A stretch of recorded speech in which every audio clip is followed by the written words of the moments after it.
আর বাংলাদেশের দিকে লাল চোখ দেখানো হচ্ছে।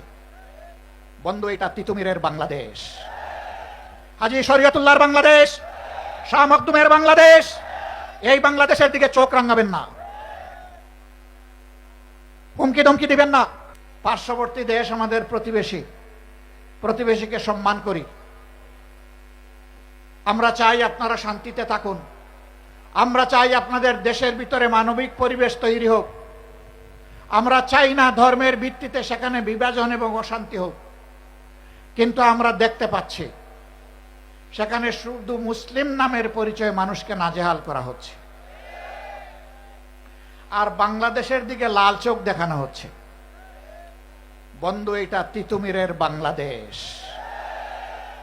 হাজী শরীয়তুল্লাহর বাংলাদেশ, শাহ মখদুমের বাংলাদেশ। এই বাংলাদেশের দিকে চোখ রাঙাবেন না, হুমকি ধমকি দিবেন না। আমরা চাই আমরাও শান্তিতে থাকি, আমরা চাই আপনারাও শান্তিতে থাকুন। আমাদের শান্তি নিয়ে টান দিলে কারো শান্তিই থাকবে না।